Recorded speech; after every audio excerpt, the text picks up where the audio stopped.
Hello everyone, welcome to our channel HR Resonance. Friends, ours is a relatively new channel wherein we are continuously thriving to make and upload new videos in the field of human resource development which are relevant in today's time and frame. I request you to please like, subscribe to the video and also give your valuable comments in the section below. In my vast experience, I have come across so many study material both on YouTube, on Google, and taught in many educational institutes as to how to prepare for an interview for a fresher. But are there any material which are available which speaks about how to prepare for an interview, an HR interview for experienced candidate? Well, that is what is our topic for today. So in the today's topic or video, we will be going through and understand what is the meaning of an interview, what do you understand by the job description, and then the headlines, interview question and answers, and how to handle some bouncers. But most of you who are watching this video, I understand, would not be freshers, but still I would like to cover and make you understand one basic point as to what is an interview. Interview, as the word indicates, two words, inter, which means it is mutual between an interviewer and an interviewee, and view, as it says in English, is kind of a discussion or meeting. What do we want to achieve at the end of the interview? It is both of them, the interviewer and interviewer, are honest with each other. They are open and frank in their discussion, and end of it, both of your mutual interest is protected. So the outcome of interview must include broadly these three things. So once you are seeing an advertisement, you need to understand what is the job description in that advertisement. Go through each word meticulously in the advertisement. It could be from hearsay, it could be on many of the employment websites, or you come across this in a newspaper. List the keywords or the skill sets in that job description. Based on your experience till now or the present job profile, make your priority list. Based upon this priority list, make a CV which is tailor-made for this particular job. Don't make one CV and you keep on forwarding the same CV for all the jobs. It's a strict no-no. What do I mean? Let me give a small example. I have searched this job description for a software engineer from Google to make you understand. Here you can see, let me highlight it. Here you can see the main aspect which the job description talk about is a person who knows the design code. There is also part which talks about testing. Then there is something like he or she needs to work with the testing team to work and find out the errors. Then there is also aspects like code loading, logical configuration, and upgrades. And also it is expected the person should have enterprise level understanding or utilize the enterprise level business architectures, electrical engineering methods, enterprise system. He should be well aware about Unix, job, script languages, and virtualization. That is a very broad, and almost it includes everything of what we have heard about software engineering. You need not have it's not like that you need to have all the criteria which are listed here, but based upon this, make a priority list. Say for example, Unix is your strong point, bring it to number 1 in your CV also. Let us say testing is your key area or niche, make it point number 2, and likewise, so that you have a concept or you have understanding of technicalities, and also you can sell yourself in an interview based on these keywords in the job advertisement. Now let me take one more example. In this advertisement, let me clear this out. You can see one more ad which talks about the marketing executive. It is looking for a marketing executive at their head office, wherein it will include the work with the communications manager and content manager in marketing campaigns, digital marketing, and physical marketing. Here Here the job description talks broadly about activities, study the existing market activities here. Then it says that they should have good understanding of print, online magazine, FM and radios, and everywhere in the channel. They should be able to regularly update social media channels, YouTube, websites, as you can see here.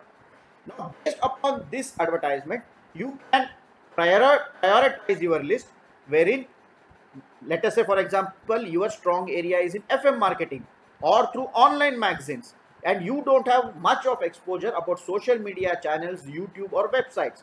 So the areas which are not your strong points will become your second rank or third or fourth in the priority list, and the aspects on which you have a good strength, the virtue of your experience, will come on the top. Based upon this broad understanding, you will tackle all the questions and also face interview question by question. This homework, I repeat, homework, I will be referring again and again in my video. So this preliminary homework, once you see a job description or an advertisement, is very, very important, because most of you would miss out on these basics because you yourself think that you are experienced and you need not have to give attention to detail, which is a very big misnomer. Now, based upon the strength, let us say your YouTube marketing is your strength, so that will come first. Then let us say your magazine advertisements is your second key area, that will come second. Let us say FM radio advertisement or through an online magazine is your second, third or fourth key area, that will come likewise in that priority. Maintain the same priority in your CV as well. Broadly, an interview will include an aspects. Broadly, all these need not be in sequential order, and it's not necessary that all these aspects are included. But post your interview, if you give a detailed analysis or a look into a sneak peek into the how interview went, you will see most of these facets. Once I'm dwelling into these questions, I'll tell what kind of question it is, and now then let us try to understand what I'm trying to tell. The first and most famous question, no matter you are a youngster looking for a job as a rookie or an experienced person, is tell me about yourself. This is a very popular question, but the answer of yours must be mature, and it should be evident from your answer that you are an experienced candidate. Keep this introduction very brief, for 1 or 2 minutes maximum. This should include a brief background of yours. It could be educational and from which place you belong. Then it should swiftly come on to the role and the job description or the profile which you are handling presently in your job or you had handled previously at other places. Don't dwell your time in your educational qualifications, universities, father, mother, sister. That is very minimal in requirement. If there are any further queries, wait for the interviewer to ask the question and then you answer those. Otherwise, limit it to the professional aspects, your current role, responsibilities. If there are any critical achievements which you have done in your present domain, highlight it. If you have received any awards, accomplishments, written any articles in the magazines, done some good projects, you have written some papers or presentations, don't forget to mention them and sell yourself. As I said, limit yourself to the professional achievements. At the same time, it should not appear that you are boasting or selling too hard yourself. The next important question is, why are you keen on this job? This could be one of the key and important question which will drive your interview subsequently. At this juncture, remember your homework. Let that advertisement come in front of your eyes. What are the skill sets which they required, and what are the skill set you have listed as per priority to be your key areas or strong areas. Use this priority list and tackle them one by one. For example, you tell them, I have on Unix platform, I have so much experience. I am expert on this and this. I have achieved so many certifications and I have undergone so many courses. So because of this, and your requirement is also Unix, I am the best suited candidate. I am excited and if I don't know much of it, at least I know all of it as to how to go about Unix.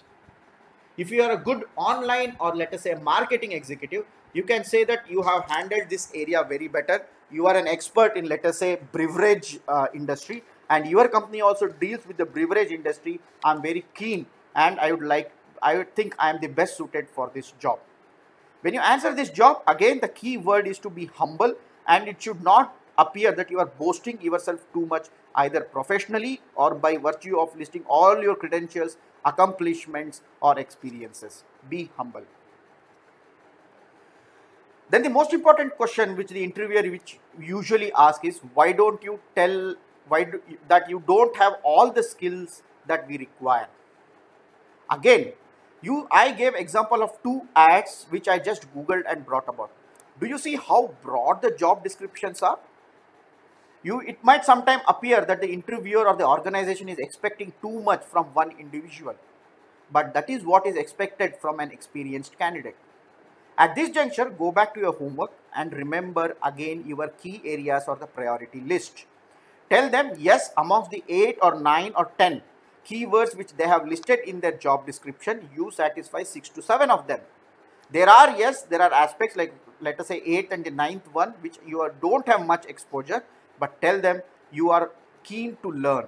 You will acquire those skills.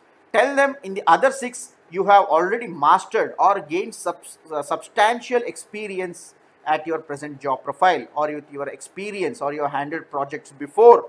So it wouldn't be difficult to acquire the other 2 which are not listed or you don't have with you presently. From your answer, one point should be driven very clearly to the interviewer, that you have an aptitude to learn. Remember, interviewers are also human beings and they also understand the human limitations. They also at a time in their career were junior level officers or workers, or have seen or had exposure in similar sectors. They understand you very well. That is the whole point that they want to drive home is there any aptitude to learn? If that is very evident and clearly shown, there should not be any reason why they should show interest in you. One more question which is corollary to question number 3 is, you don't have the desired experience. We dealt that you don't have all the skill set. Now it says you don't have all the desired experience. Tell them broadly that yes, you have such so and so experience, and use this question as an opportunity question and not with a negative connotation. Elaborate how your exposure in that field has made you expert in that field. Tell them that you are a fast learner. Show them that you have attitude and passion to learn new things. Show them that you have ability for hard work.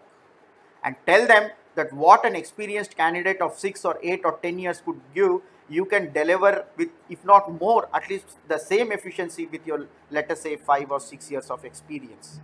So your keenness to learn, passion to adapt, and exposure and experience in your previous assignments would be the impetus or the core area on which the interviewer will concentrate. Be very firm in your answer, but be humble.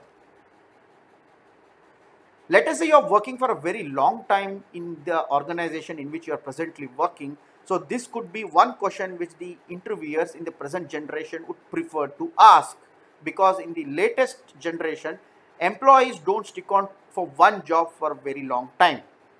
But if you are sticking with one company for a long time, and if this is the question, this is a very good question which you can handle or tackle competently. Firstly, acknowledge the fact, yes sir or ma'am, that I have been working in this organization for a quite long time. Say for example, now it is 8th year in running or 10th year in running. State your reasons that yes, you had started as a rookie or you were looking for new opportunities and joined the organization. The organization was kind enough to give you assignments, tasks suiting your caliber, gave you a rise frequently in between, and the project in which you have working or worked before gave you a broad understanding in your field. It made you an expert in the field. It gave you a lot of learning opportunity. Hence, you did not consider changing the company for 8 or 9 years. And tell them that now for a better pasture, both for career-wise, career progression-wise, monetarily, if there is any benefit, mention that also, be honest, and tell them Yes, because of for all the reasons now you're looking for a change. Use this as an advantage. Tell them also at certain times the companies who ask this question, for them also it is an advantage. If you're working for a very long time at one company, they also would like to have one employer who would like to stick with one organization quite for a quite long time. Then comes the personal or the intrapersonal or work related aspects, like can you give certain examples or scenarios in your current assignment wherein you had to face challenges. Now again, remember your homework. What were your key strengths? Let us say Unix, or let us say you were an YouTuber. Then give them the problem statement. What was the problem your industry or your current employer was facing? Tell them how you carried out a bird's eye view analysis of what is the problem, how you arrived at the problem statement, what was the broad role you played in the game plan to tackle the said problem, how you displayed your leadership skills, what was the ultimate outcome. For example, if you are a marketing executive and the sales in your area were low, you tell them that yes, I with my experience at field, I found out that the overall sale for a particular month was going down. When I carried out the detailed analysis, I got to know that the last mile delivery of the goods was not happening at the time, which made the storekeepers or the retailers get annoyed and stop the orders, which led to the downfall in the sale. So you finally decided to plug this last mile connectivity or the last mile supply chain distribution link. You took so X, Y, Z steps. You gave them the you gave the distributors required training. You told them and digitized this whole process of supply order placing and its fulfillment, replenishment. And now sitting at the office itself, you get a bird's eye view of what is happening at the last mile or at the retailer. So with this, we did not only just reached our targeted goals, but also we went beyond. Be very humble in your answers, handle with sufficient knowledge, show professionalism, be data driven. If there are any data which shows, let us say the sales in last month was about 10%. Now by doing all this process, now the sale has increased to 16%. That is 6% raise in volume. And let us say, for example, it brought a profit of about 2 crores to the company in my zone alone, which was well appreciated by my leadership. So this is how you tackle or handle this question. Now comes the part wherein the employer tries to deal and understand how do you fit in into their already existing empire or team. So one question would be, are you a team player or an individualistic? So there is no need to take sides whether you're a team player or an individual. The most diplomatic and suitable and preferable answer for an employer would be, yes, I am both depending upon the situation. If you ask me to perform job as a team, I'm very good at performing job as a team. I understand my responsibility. I seek clarification from my seniors as and when I'm in doubt. I discuss with all my parallel verticals wherein project level interaction has to take place. But at the same time, if I'm asked to perform any role as an individual, both professionally or management wise, I don't jitter. I take it and shoulder on my responsibility. I give regular feedbacks to my upper chain and take their guidance and move forward. Be adaptive and accommodative.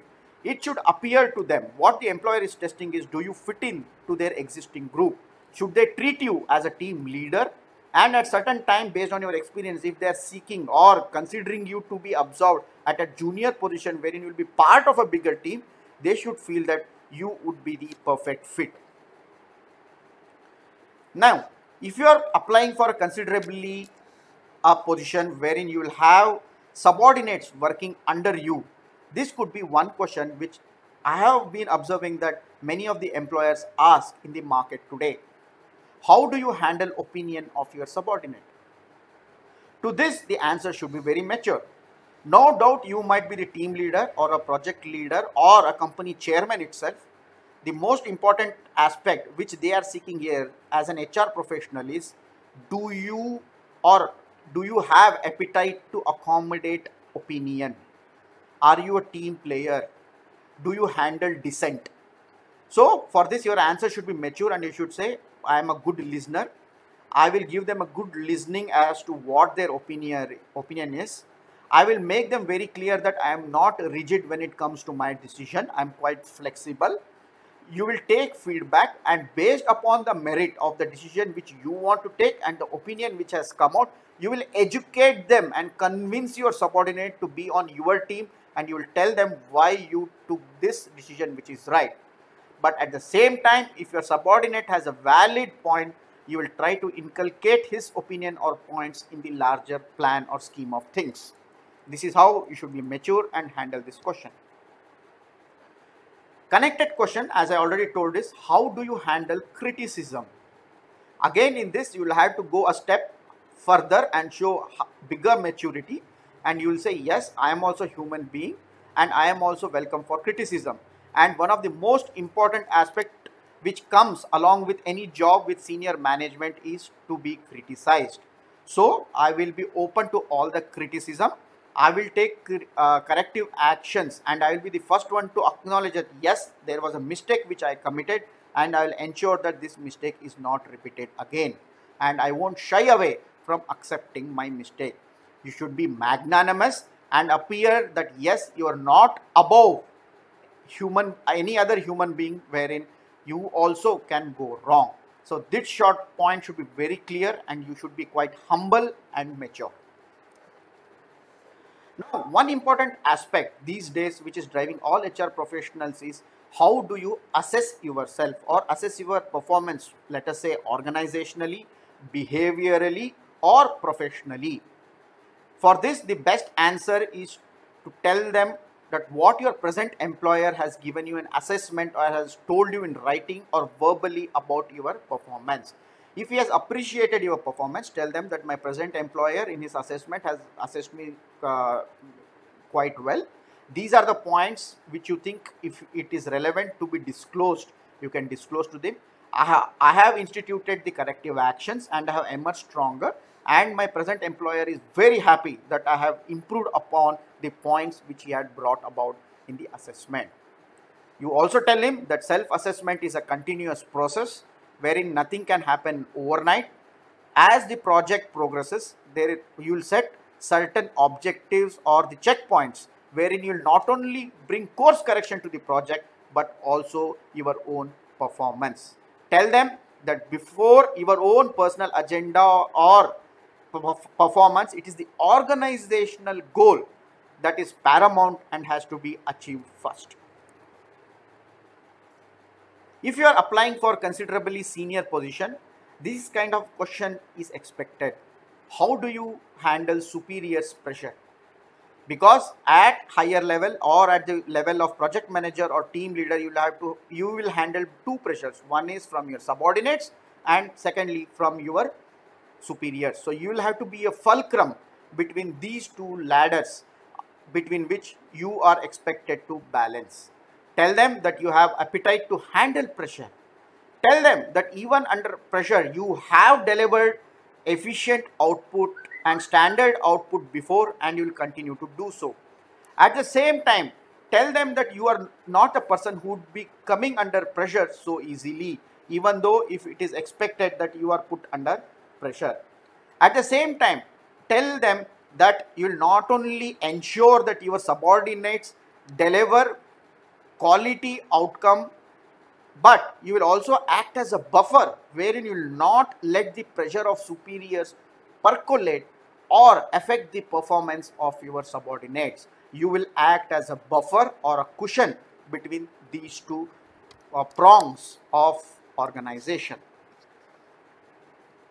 Then the most important question, or a kind of a personal or intrapersonal, is what are your weaknesses and how do you handle them?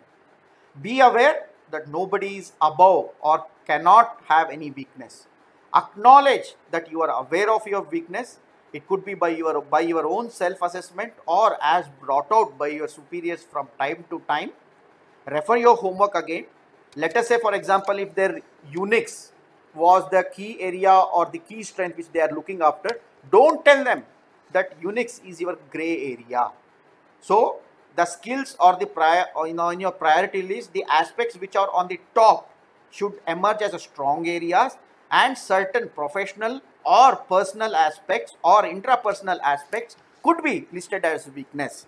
Tell them that yes, you know what are your weaknesses and you are working on them continuously, and as and when there are any more feedbacks or opinions on them, you are ready to inculcate those to improve your performance, therefore improve the performance of the organization. How do you handle failures? So it's an organization, there you are an experienced candidate who is appearing for an interview.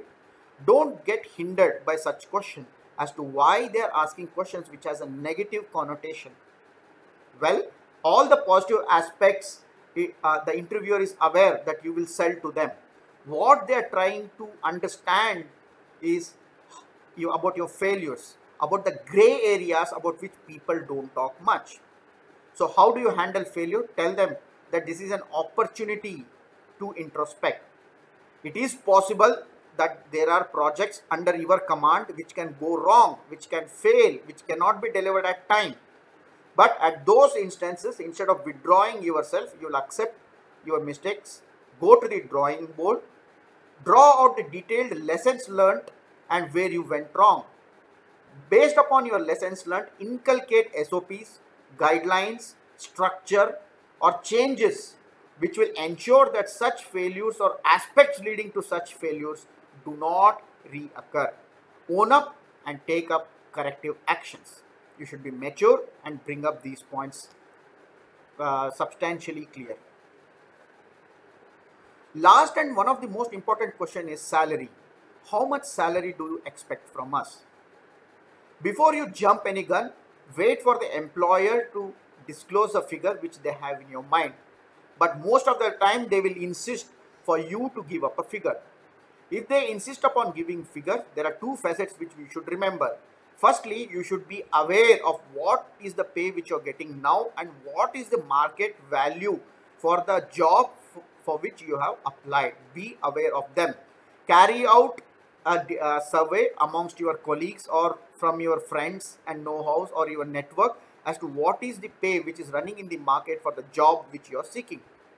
Secondly, let us say if you are asking or expecting a pay of 1 lakh rupees, don't tell them you expect a pay of 1 lakh rupees. Give them a range. Tell them that you are expecting a pay somewhere between let us say 95,000 to 1,10,000. So it should be a between range so that they also have some buffer to work out and accommodate your needs. But remember, your homework is necessary as to what is the market trend and give them a realistic range. Employer, usually with my experience and even with my own self when I was conducting interview as a recruiter, we would give an opportunity for the person who is appearing for an interview also to ask the question, because the whole purpose of interview is interview. What is their view or doubts in the mind of an interviewer, that has to be addressed. Don't say no when this question is asked. Be prepared. Ask some genuine questions. Don't ask questions for the sake of asking. The questions could be anything which would interest even the employer. It should appear to them that yes, you are keen on the job and you are following this organization and done your homework.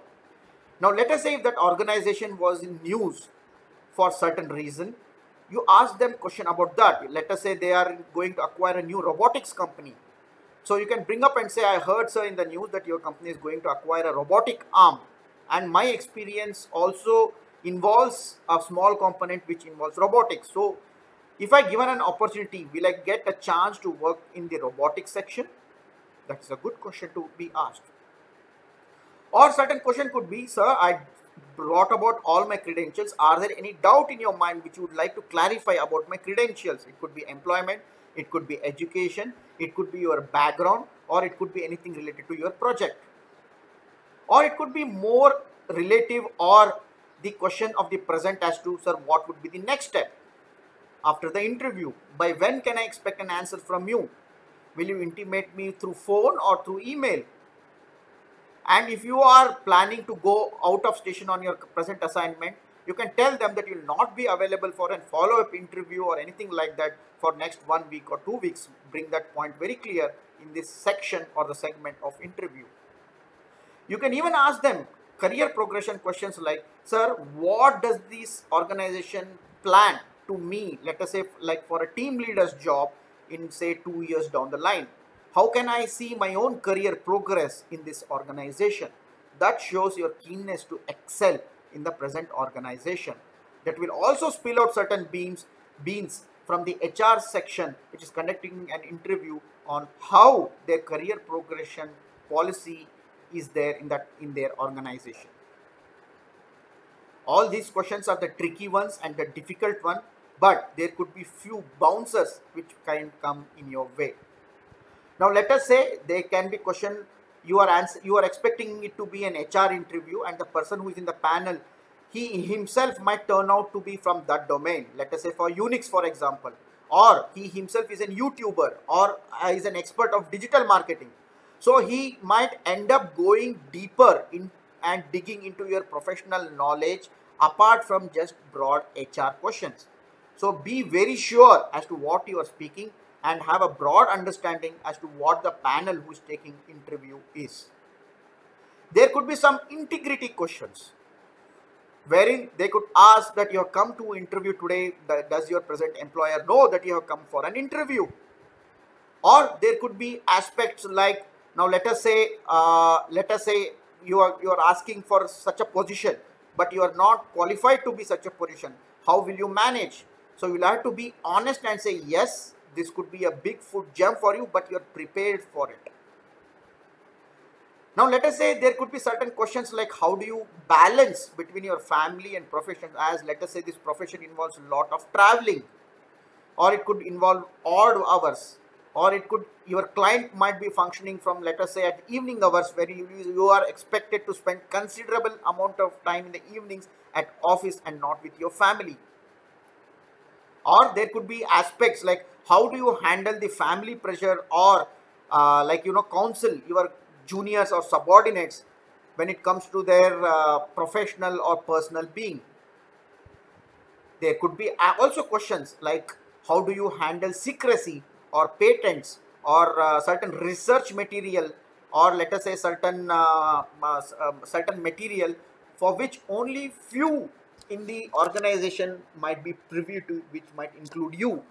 So be prepared according to your profession and job description that these questions might come. Anticipate these questions based on your experience and try to work on them.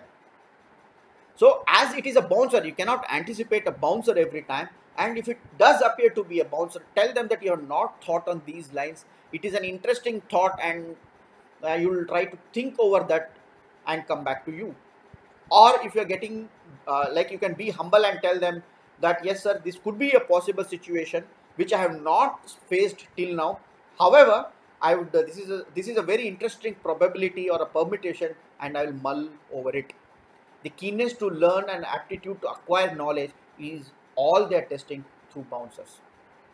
So my dear friends, this brings end to my video. I request you to like, subscribe and comment in the section below. There are more videos which are planning to introduce in times to come. If there are any more videos or topics on which you would like us to make videos, please mention it below so that we can accordingly make videos.